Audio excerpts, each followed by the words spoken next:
Hello, Princess on a Pillow here. I am here to do a review slash recap with my opinion on 90 Day Fiance The Other Way, Season 7, Episode 12. Let's get started. This was a short episode. Okay, let's get started with Manu and Anthony. Anthony took Manu to a goat farm that made cheese because she loves cheese. So he thought this was a good idea. Anthony is weird. He said he always fantasized about getting a goat and making cheese and having the goat mow his lawn for him. Didn't I tell you that man was lazy? The goat's supposed to mow his lawn by eating the grass. So that's how he mows lawn. Oh my God, this man went to college too. This is what Anthony fantasized about. Getting a goat, making cheese, and letting the goat eat the grass, and that's called mowing the lawn. The more I watch Manu and Anthony, the more I like Manu and the more I dislike Anthony. Manu is all dressed up in fishnet stocking and heels because she thought she was going on a nice little date with her husband. Instead, he took her to a goat farm where it's muddy and smelly. Okay?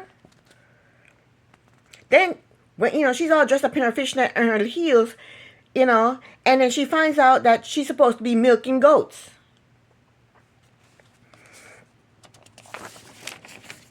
Manu was not happy, and I wouldn't have been happy either. Take me out to dinner, nice restaurant someplace. Matter of fact, don't, because they don't even have any money. Their money's going out and no money's coming in, so don't take me out to eat. So Anthony helped the farmer milk the goats. Then him and Manu sat down and ate cheese.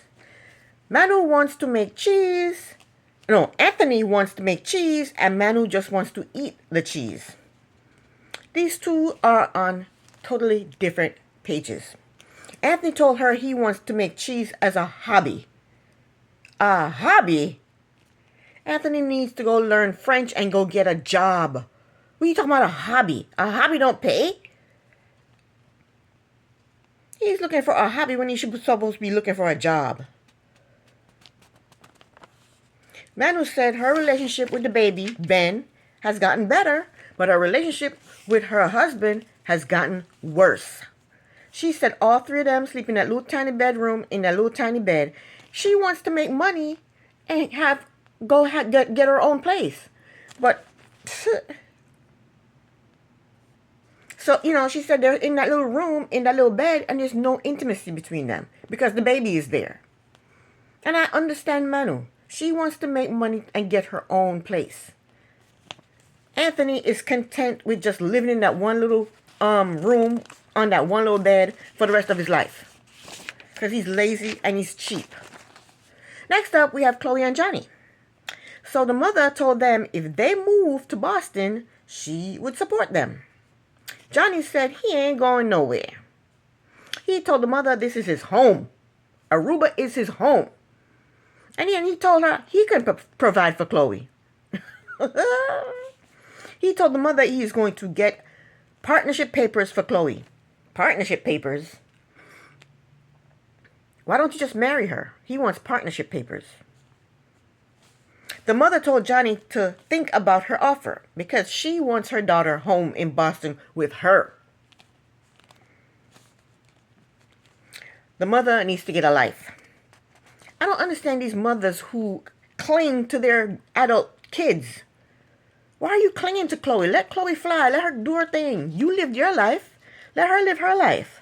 Let her make all her mistakes. Leave her alone.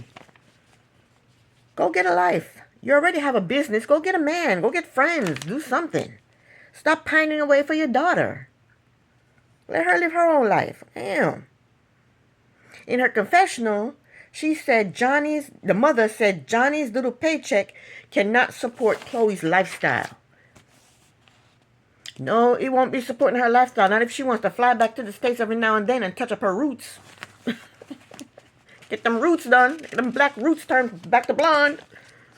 So next, all three of them that go to the beach, the mother gave Johnny her credit card so he can go get them drinks. What a man. What a man. He talking about he can provide for Chloe, but he can't even get them drinks. But he can provide for Chloe. How is he going to support Chloe and he can't even buy drinks? How is he going to support her lifestyle? So then Johnny left to go get them drinks, and the mother is still trying to convince Chloe to move back to Boston. Chloe finally told her, look, I can't move back to Boston. I can't do a long-distance relationship with Johnny because if I do, Johnny's going to cheat on me. He did it before and he's going to do it again. She told her mother that Johnny took a girl, when they were doing a long-distance relationship, Johnny took a girl to Miami for her birthday. The mother was shocked. She couldn't believe that Johnny cheated on her little girl, her perfect little girl. So she said, I'm going to have a conversation with Johnny. Why? Why are you going to have a conversation with Johnny? He is in a relationship with your daughter and he cheated on her. That's between them two. It ain't got nothing to do with you. Absolutely nothing to do with you. The cheateration already happened. You can't change it. And if he wants to cheat again, he's going to. You can't stop anybody from cheating. Leave them alone, mother. Go get your own life. Hello.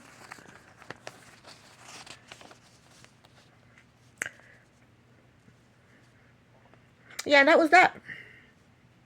That was that for Johnny and Chloe. Next up, we have Jenny and Sumit. So it's the third day of the opening of the cafe. Sumit said they are doing okay, but they can be doing better. Sumit's old boss came to visit now. Sumit, this is the guy Sumit used to work for, and the guy claimed that Sumit wasn't running the business. He put Sumit in charge of one of his restaurants all by himself, and he claimed Sumit run the business in the ground because Sumit was never at the restaurant. Jenny was constantly calling him, saying, Sumit, come home, Sumit, come home. Sumit would go home and and close up the restaurant, and he wasn't making any business, and that's why the business failed. That's what this guy claims happened. Okay? So that's Sumit's old boss. He came to critique the cafe. He said he heard through the grapevine that Smit's cafe was open. And he's salty that Smith did not invite him to the opening. So he's there to cause trouble. The first thing he did was ask Jenny for an order of her spaghetti. That was shady. Because he knows Jenny ain't cooking no damn spaghetti. And he knows Jenny's spaghetti don't taste good. So he shaded her by saying, Jenny, can I have an order of your spaghetti? Come on, guy. Come on, really? Then he told Jenny that she was charging too much for her coffee. Then he told Sumit that he has no customers and ain't nobody coming to his cafe. He told Sumit that he doesn't even have chef. He has his old-ass parents cooking and working hard. The guy said Jenny will get tired of making coffee and will tell Sumit, take me home now. The guy said the business is going to fail. And now he got Sumit, doubting himself. And I was into that. Last but not least, we have Madeline and Luke. Luke is trying to get himself out of the doghouse with Madeline, so he bought her a new dog. He said the dog cost $2,000. The dog is beautiful, though. And Madeline is happy. And I'd be happy, too, if I had that dog. That dog is beautiful. He's a cutie pie. So now Madeline has forgiven Luke for touching a stripper because he bought her a dog. And even though they are back together and the wedding is back on, Madeline and Luke are not happy with each other. They are in the car driving, and Luke started to complain that he does everything and Madeline does nothing. He told her she barely takes care of the dogs. He said he has to take care of them. He told her he does everything.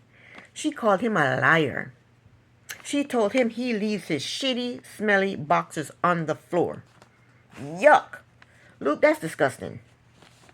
He complained that she didn't help him load his clothes into the car. She told him she couldn't help him load his clothes into the car and his suitcase into the car because she was holding the dogs. He told her that she is nitpicky, and rude. He told her that he does everything plus pays all the bills. He also said he cooks and cleans. Well, if you clean, how come you didn't pick up your nasty, smelly drawers off the floor, Luke? Why were they on the floor in the first place if you're such a cleaner? She told him she can pay her own damn bills. She couldn't pay her bills before she was dating him. She told him that if he wants to be with her, then he needs to be the provider. She told him to be a man, pay the rent, and pay all the bills. She told him that's the minimal things the man has to do. Luke said in his confessional that he doesn't feel appreciated for all the things he does. He said he is constantly being disrespected by a 20-year-old. Well, Luke, you choose to date a 20-year-old. You choose to fund her lifestyle. And now you're choosing to marry her. So who the hell are you complaining to?